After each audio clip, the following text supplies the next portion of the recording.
Hello, everyone. It's good to have sound here in the building. We had a little technical mishap earlier today. I'd like to take this opportunity to welcome each and every one of you to our final session of the Hope for Eternity Bible Prophecy Seminar tonight.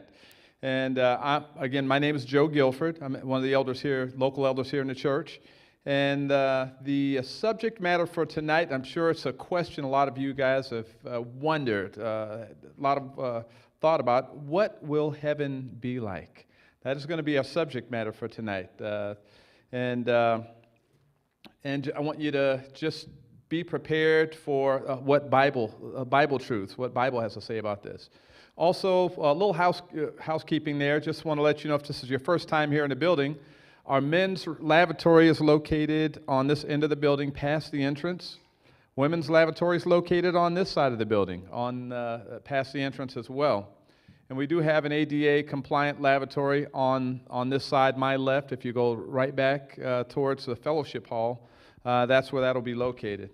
And so also for children, we have set up Amazing Adventures for Children, a seminar that's taking place in our fellowship hall. Children from the ages of 5 through 12, we have a program for them as well. And we tonight are going to have a quiz. I know it's a pop quiz. Hopefully you're not disappointed here. A surprise quiz. And it'll be based on the subject matter that was covered earlier today, based on subject matter that was covered earlier today in our 11 o'clock session. So we're handing out some paper, and the highest score on that quiz, we have one box prize left. So the highest score will receive that prize. You guys ready for the quiz? I know you guys have gone home after the session and got dug deep into your Bibles in the Revelation 7 and 14. And you know everything there is to know about that 144,000, right? I see a head nodding, yes. Yes. So let me grab my... we have a QR code. If you have questions, you can scan them in. This is the last session, but I'm sure our knowledgeable pastor, would be happy to address any questions that you may have after tonight's session. And again, I want to take this opportunity to welcome all of you that are here and those of you that have decided to log in online. So we're going to start with a quiz and get this underway. Again, this is a final session, and it's been fantastic, a lot of good information. But I also want to mention, after today, if you have any questions with regards to any of the content that's been covered the entire month, we are here every Sabbath, every Saturday, with Sabbath school starting at about 9:30, 9:45, or you could show up here.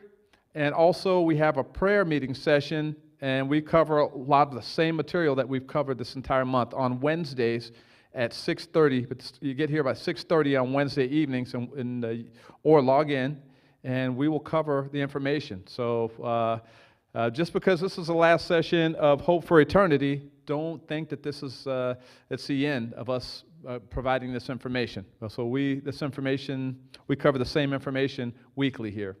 So we're going to go to our quiz. Again, the person with the highest score will get that final prize. And if you recall, the subject matter of today's 11 o'clock session was the 144,000 and the sealing of God's people. So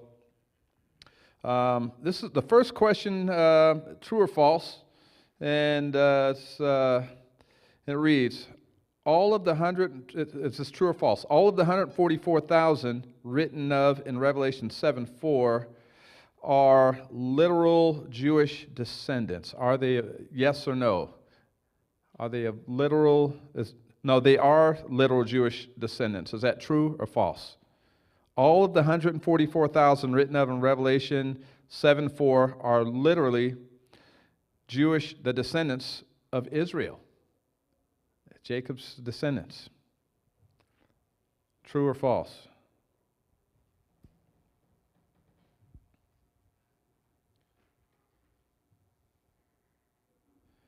All right.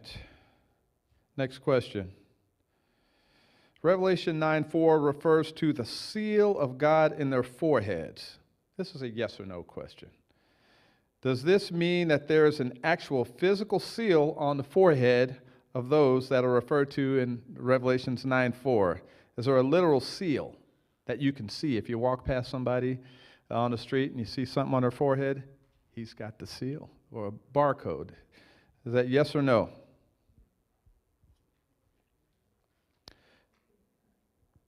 Next question. Who are those that have the seal of God? Who are those that have the seal of God? And this is the answer that can be found. I'll give you where it's found. It's in Revelations 14:12. Who are those that have the seal of God? What does the Bible have to say about that? Next question. I'll give you a little time to write that down here.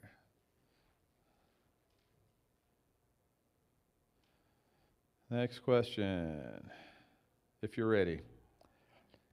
Is it possible, if you are living today, to be a part of the 144,000? For folks living on the planet today, is it possible to be a part of that 144,000? Yes or no?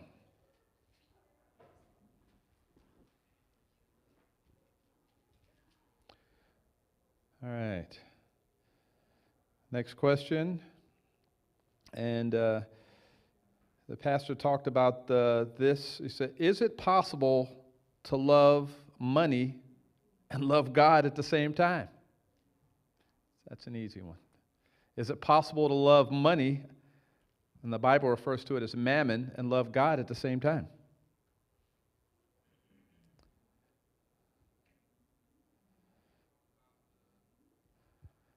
All right. Next one. In Matthew chapter 16 and in Luke chapter 9, when Jesus said, take up your cross and deny yourself, does this mean you have to punish yourself? Yes or no? Take up your cross and deny yourself. Does this mean you have to actually punish yourself?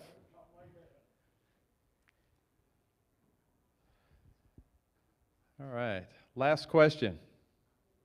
Again, this is our last session, our last prize.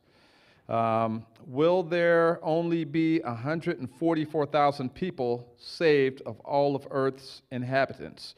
So if you think about this, folks, during the judgment, get to a number, the investigative judgment, and they're going through the list. And he says, okay, we're at 143,999. Okay, we'll have Colton's 144,000. And imagine the next person in line. So, will there only be 144K people saved of all the inhabitants, Earth's inhabitants throughout time? All right, so I'm going to provide the answers. I believe the first question was true or false? All right. Any of you? Yes. This is all of the 144K written in Revelations. Are they literal Jewish descendants? Absolutely, that is false. That's false. Next one, Revelation 9:4 refers to the seal of God in their foreheads. Does this mean that there's an actual physical seal or a code